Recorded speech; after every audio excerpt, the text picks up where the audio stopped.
Hey everybody, this is Pooka, and I'm back with another game I played on the Pokemon trading card game online against Twilight Mirage. Now, at this point I'm just trying to pick out games that can provide as some sort of message or an educational tool, something you can take away from the game to maybe help you learn a little bit more about how to play better. So, this game, I have a fairly bad start, but I do start with a Cleffa, and I do have a Reshiram. I'm playing an Emboar, Ninetales, Reshiram deck, and we'll see my opponent's playing a Yanmega Magnezone deck. Now normally this is a pretty tough matchup for my deck. Yanmega's speed can really get to an Emboar deck, especially if they catch her out those Tepegs, Pignite, even the Emboar with its 4 retreat cost. It's very difficult to deal with that, so as we'll see, my opponent gets a Collector on the first turn, doesn't grab Cleffa, which means the hand is probably fairly strong for my opponent, and I'm going to be under quite a bit of pressure right away. Now, my deck does account for falling behind early with a high number of twins, so I mean, I am prepared for this, but it's still kind of tough. So I play a Sharon to draw 3 cards, and I get a Vulpix, which is going to be really important. Ninetales is kind of the heart of this deck, so I need to get that out as fast as possible, and I need to even get out 2 of them as fast as possible, so I can just keep drawing through my deck and draw the things I need. So at this point I have to make a decision. Do I want to Eek, or just hold on, because I do have a Collector and I have a Twins, so I'll have access to things. It'll take me a little bit, but I don't think my hand can get much better. So I'm just going to hold on to my cards, not Eek, and pass. It's kind of a risk in case I do get judged, but I could get judged even if I Eek. I could Eek into a worse hand, so I might as well just stick with what I got. If the Cleffa stays alive, then even better. And we see my opponent plays a Sage. Has to actually discard a Pachirisu, which could be pretty important down the line. Getting those 2 extra energy into play to fuel Magnezone's Lost Burn, that's always a way that Magnezone can just hit for an extra 100 damage out of nowhere, and now that option is gone. So I'm pretty shocked to see that go in the discard pile right away, but I'm glad to see it from my point of view, because that's one more unexpected thing I don't have to deal with. So we'll see a communication for a Magnezone, and at this point I'm seeing a Magneton, communication for Magnezone. I'm expecting a rare candy, and there's a catcher. So Vulpix comes out. It's not a big deal unless I'm getting knocked out, and my opponent actually passes. Now that's kind of strange, because if you communication for a Magnezone, you're kind of being expected to play it right away. There's no reason to really just play a communication to get rid of it. You can just hold on to it. It's not a supporter. So, kind of confused by that, but that's okay. So, I do play my Collector. I get 2 Vulpix and 2 Tepegs into play now. And then I'll just retreat the Vulpix to Cleffa. And at this point, I'm not really sure what to do. I have a Twins and an Emboar. So I could Twins for Ninetales and then a rare candy for my Emboar. But then beyond that I don't have too much, so I might choose to Eek here. It's a close call. It really depends on whether or not my opponent's going to take a prize very quickly or not. Because if my opponent doesn't take a prize, then my hand is very bad. So I have to make a decision. I don't think there's a right or wrong choice here. Both of them are acceptable. But obviously one's going to be better or worse. It's just hard to tell which one that would be. So here, if I look back at it, I would probably use Eek. Just because it's so reliant on my opponent actually knocking me out. And even with the Twins, I'm not guaranteed to really get everything I need. So we do see my opponent get that Magnezone out this turn, play a Copycat. And it's kind of strange to me. I would assume my opponent would Magnetic draw first with such a small hand and then Copycat. But as we'll see, they get the Yanmega out, they get a Lightning, be able to Magnetic draw for 3, And then as long as my opponent can play down a card, they'll be able to attack with Yanmega, probably get a knockout, and look, even get another Magnezone into play. So looks like things worked out for my opponent fairly well. We can see another magnetic draw, even another Yanmega. So turn 3, I'm staring down 2 Yanmegas, 2 Magnezones, and Horsey, which will eventually become Kingdra, I assume, unless it's prized. So kind of on the back foot here, but my opponent plays a Junk Arm. This is gonna make it impossible for my opponent to actually even the hand sizes, so kind of surprising. I don't know if my opponent realizes this or not, but so I won't be under any pressure this turn, and this is where not using Eek kind of can come back to bite me, because I won't be able to play Twins. My opponent will be able to set up farther, and I'll be forced to just kind of sit there and let it happen. So not sure what's going on at this point. I think either my opponent couldn't even the hand sizes or just misread the situation, couldn't even my hand size, and so just played a Junk Arm for catcher, and that'll be the turn. So as you can see, my hand is still very bad, and I have to make a decision whether or not to Eek once again. So at this point it's an even tougher decision. It's probably very obvious that I have a Twins in my hand, so my opponent could play accordingly, because I didn't Eek last turn, so obviously I'm holding on to something, but then I didn't play anything out of my hand this turn, so obviously I'm going to have to Eek this turn if my opponent just waits and doesn't attack me. So I decided to use my catcher on this Magnezone that has no energy. So it has a 3 retreat cost, no energy, and it would force my opponent to have a switch in order to attack the next turn. So basically I'm trying to buy time in order to set up. And unless I get judged, I'll have a fairly good hand here. I'll have a Pignite, Communication for a Ninetales, and then I'll have a rare candy if I want to evolve to an Emboar as well. So this will be a very good hand as opposed to my last one, which depended on Twins. So you see another Sage, discarding a few probably fairly useless Pokemon. The Judge could be useful later on, but Yanmega Magnezone plays plenty of Judges, so it's just interesting to see how many cards have actually been put into my opponent's discard pile at this point. It's quite a few. We'll have to see if they can get a switch this turn, because that's going to be the only way I'll be under any real pressure. So we'll see a Communication in order to lower the hand size for another magnetic draw. We see another Yanma, and that'll allow my opponent to get down to 3 cards, draw 3 more with Magnezone's power. Also play a catcher, get down even further. So a Tepig comes out. That's always a good thing to do against an Emboar deck, but did my opponent use both magnetic draws? Didn't catch that. Kind of strange to see that.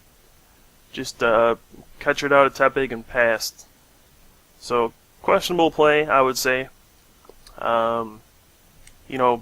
Me having to burn the 1 energy to retreat does absolutely nothing, because I play so many energy, so many ways to get back energy, and yeah, I'm not really sure why my opponent would do that, to be honest. But the catchers are a limited resource, even though you have those Junk Arms and you probably play 3 to 4 catcher. You can run out of them, and there's 2 of them gone already, and no prize is taken. So one of the ways you're going to beat an Emboar deck is just catchering things up and avoiding the very high hit point Pokemon, such as Emboar, the Reshiram. So I have to question my opponent's play there, but at this point I'm still behind. I'm facing a full setup, and I'm not really set up yet. So I'm on a collector for 3 Pokemon. Probably noticed the Slugba. That's just something I was trying out in order to knock out things with very high hit points, since I don't run Magnezone. The Magcargo can allow you to kind of act as a Magnezone, knock out high hit point things like Suicune Legend or a Tyranitar Prime if you run into one. So in this matchup, it'll have no use, but it was just something I'm trying out. So put the Slugma back in order to get an Emboar. That way I can just retreat. I guess I can just Rare Candy into Emboar this turn. And then Blue Flare with Reshiram for 120. Just hitting that Magnezone for 120. So next time I can just hit it for an Outrage or something small just to get a knockout. So I'll be able to get Emboar and another Pignite. Play a Retrieval to get back energy. And here we go. I'll be able to Blue Flare for 120. Now at this point, what am I worried about? I'm not worried about my opponent just attacking my Reshirams, because that's kind of what I want. It'll take 3 energy for Lost Burn to knock out my Reshiram. That's fine, my opponent won't be able to do that forever. But what I am worried about is Catcher. I don't want to see my Emboar get Catchered and then knocked out with Lost Burn, because then I won't have a way to keep fueling my own Pokemon with Inferno Fandango. I'll be stuck at 1 energy attachment per turn, and when that happens, my Pokemon become very weak, because they all have attacks that require a lot of energy, they all have attacks that require me to discard energy, so I won't be able to keep up if my Emboar gets knocked out. But as we see, my opponent uses Lost Burn, takes a knockout on the Reshiram, and now I'll be put in a fairly good position. I can just Outrage for an easy knockout. I can really take control because there's no threat of a Magnezone knockout next turn. Yanmega doesn't do very much against Reshiram, so I'm feeling fairly good at this point. Even if my Emboar gets knocked out, I have this Pignite waiting, so I can evolve to a second one. The only way I'm going to lose is if my second Inferno Fandango Emboar is prized, or if both of them get knocked out.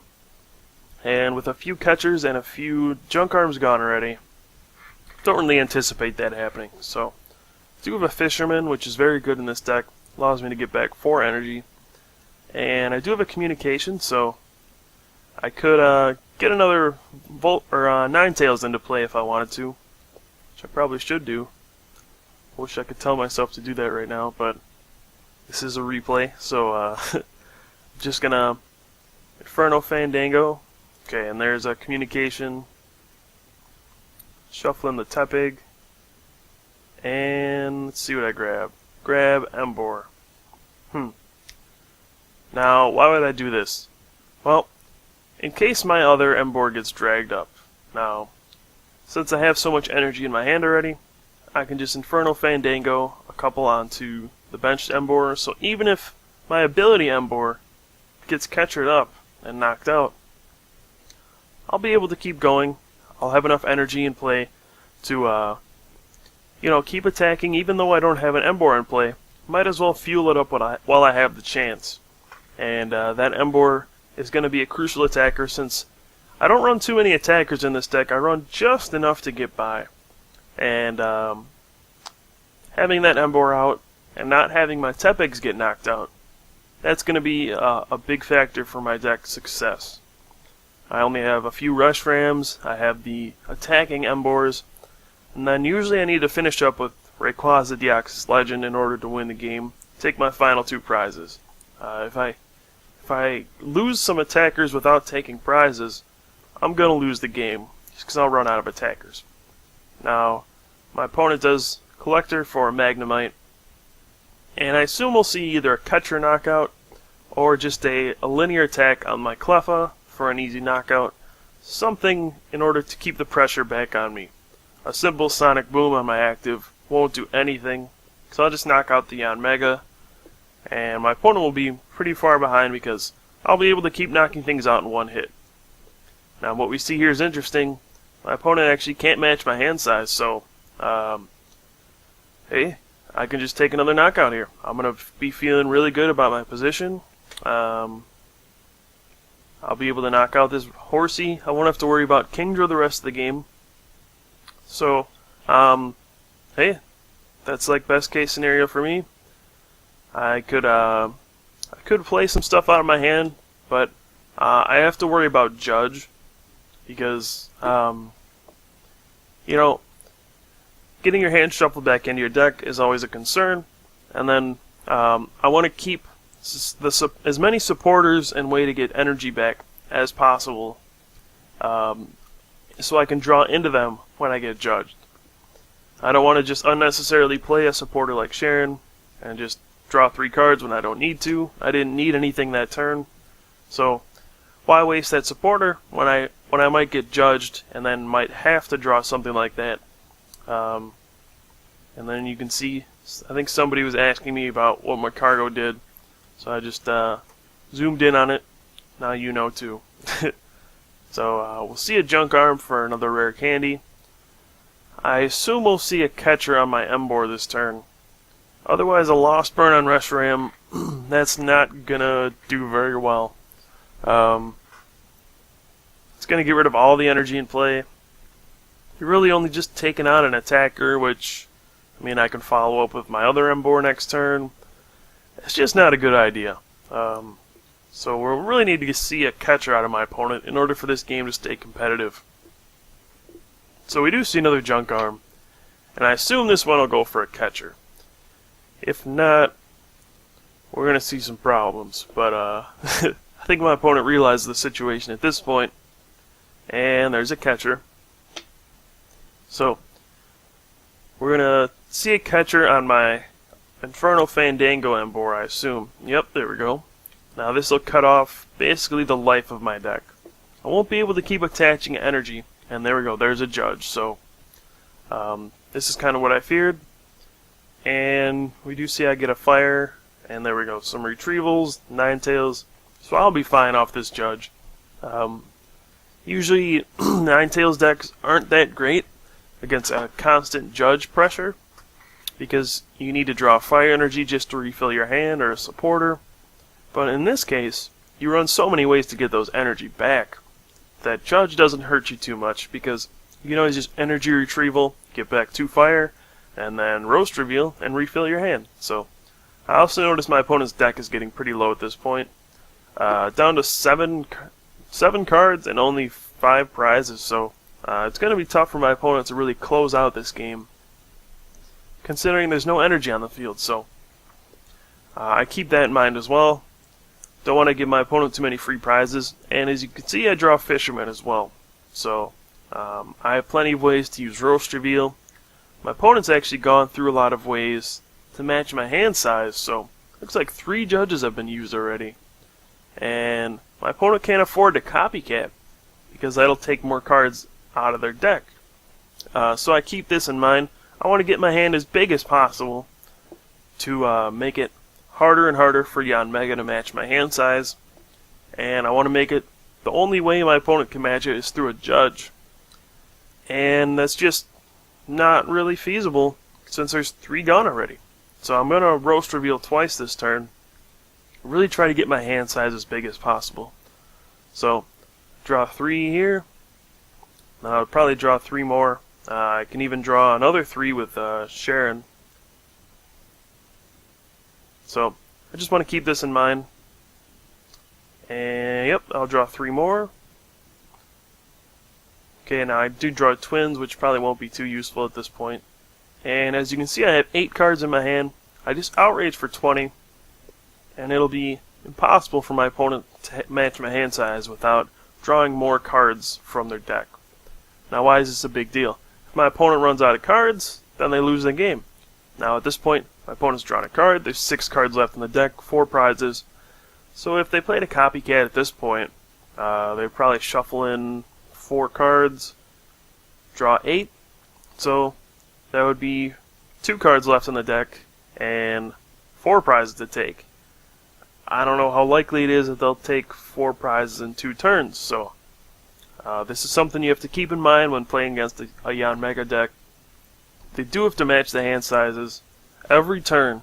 So if you can get in a weird situation like this where all those supporters have been used already to match your hand size, then you have to take advantage of that. So as we can see, even though my opponent had that switch, there's nothing that could be done about it. They just can't match my hand size. So at this point, all I'm going to do is try not to give my opponent free prizes. What this means is make it as hard as possible for my opponent to draw prizes. So I don't really want to bench anything else. There's that Cleffa and the 2 Ninetales. Those are going to be easy prizes for my opponent. But the Reshiram and the Emboar, those are going to be difficult. So I actually decided not to knock out the active Magnezone in this case. Now why not? Well, you have to keep in mind I have no Emboar in play, so I don't want to just discard my energy with no reason. I need to make sure when I do take a knockout with Blue Flare, I have a response, a way to attack back at my opponent. But without an Emboar, I can't keep attaching fire energy, so I have to be patient, and in this situation I can because there's no energy on my opponent's side of the board. There's no way for them to attack me, so I can be as patient as I want. I can even wait to Blue Flare here if I want to. I don't really have to right away. And my opponent's just going to be hard-pressed to ever match my hand size, which makes Yanmega a completely useless card. And really it just comes down to Magnezone, and you can't do anything unless there's a bunch of energy in play. So how's my opponent going to respond to this one? Some lists don't even play 4 Judge, so you have to keep that in mind as well. And we see my opponent sends up a Yanma with a lightning on it, and then plays a catcher. There's a weird little glitch there where if you take back a card, it just leaves a face down card there the whole time. Now you have to fix that. So my Ninetales gets catchered out, and that's kind of annoying because I don't have that Emboar to just attach and retreat. And we do see a rainbow from my opponent, which is interesting. So even though can't match hand sizes, be able to linear attack that Cleffa still for a prize. So good play by my opponent here. Recognizing the situation that I don't have an Emboar, that they can't match the hand size, actually took the time to power up a Yanmega manually and just knocked out that Cleffa. So how am I going to respond here? Well, I don't have a switch, which would be nice here. So I'm going to Roast Reveal for 3. And then hope to draw a switch, but I don't get one. So I have 9 cards left in my deck at this point, but I do have Communications. I can always shuffle stuff back in. So I'm not too worried about it. Then I'll play Roast Reveal, or use Roast Reveal again. Still don't draw that switch. And I just play Communication here to shuffle something back in, I think.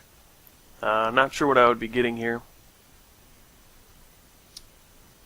And there you see the switch is in the deck, so I could have drawn into it, but I didn't. But I'm not too worried about it. Like I said before, my opponent is on a clock. It's going to be tough for them to draw prizes, so I don't really worry about it too much. And if my opponent wants to knock out that Ninetales, go right ahead. I'll just take my time, power up my bench Pokemon. No need to waste energy attachments retreating. I don't really need Ninetales at this point since I have almost everything I could want. And I'll just pass. And how's my opponent going to respond to this? Yanmega's Sonic Boom does require 2 grass energy. There is another rainbow though, so that could have happened. But instead decides to attach to that Magnezone. And my opponent realizes they are on a clock. There's 3 prizes left. Not too many cards left in the deck, so I have to take prizes immediately. What's going to happen, you're going to see, is there's just no way to knock out so many Pokemon with high hit points. There's 3 cards left in the deck, 3 prizes. You can't keep getting that much energy into play for Magnezone, especially with that Pachirisu discarded early on. And it's just going to be tough to knock out this Emboar and the Reshiram. Even if there is a catcher on the Ninetales, I'll be able to sacrifice that. I don't really care. What I care about is just there won't be enough energy in play. If you do the math, it'll be 2 to knock out the Ninetales, 2 to knock out another Ninetales, and a 3 to knock out either an Emboar or Reshiram, which makes it 7 energy to knock out these 3 Pokemon. And Yanmega is just going to be too slow since you can't match the hand size, can't use Sonic Boom. It's going to be too slow to take these 3 prizes in the amount of time that my opponent has left. Plus, if a Magnezone comes up and doesn't knock out this Emboar, I can knock it out with a Flare Blitz for 150 damage, and then my opponent has no real way of attacking me back, and that eventually will deck out. So, really tough situation for my opponent at this point. I don't see a way out unless there's something like a flower shop lady or a fourth judge that would help out in this instance. So my opponent's taking a long time to think about it and then just decides to linear attack my Reshiram. I'm okay with that, don't really mind. So we'll play Roast Reveal, just try to draw a switch. And nope, still don't draw it, which is unfortunate. I think there's like 3 cards left in my deck at this point. So, didn't draw it. I was really hoping to get that. Play a Fisherman to get 4 energy back. There's no need to rush into it and draw my remaining 3 cards. Because, well, why would I do that? Then I'd just deck out before my opponent. I wouldn't be able to take all my prizes. So, no need to take that risk. I played on the Tepig just because I know my opponent can't really match my hand size anymore. And if I can get that Emboar into play, the game will be over. I'll be able to take an easy prize with a Flare Blitz and then follow up with Rayquaza DX's Legend and Ozone Buster for my last 2 prizes. So at this point, benching Tepig, it's not really a threat. Especially since so many catches have been used by my opponents. So many junk arms have been used. And I'm really under no pressure. My opponent has the burden of winning before decking out. So I always have the junk arm as well to get back a communication and shuffle back a Pokemon into my deck. So I'm feeling pretty confident unless there's something unexpected my opponent does. And there we go. There's a Lost Burn for 100. Keeps the 2 energy on the Yanmega, which is probably a smart move, considering won't be able to match my hand size anymore. I'll rare candy into Emboar here, just to have another option. And at this point, I mean, I think I've won. That's all there is to it. I'll be able to Flare Blitz here for a knockout on this Magnezone. 2 cards left in the deck. Yanmega won't be able to take 2 prizes in 2 turns. There's just no way, unless there's a bunch of plus powers or something like that. I don't see that being a possibility though. So I play a junk arm here. Just getting rid of some cards. Get rid of some useless twins that I don't want to play anymore because I'll deck out if I do. Get back an energy retrieval.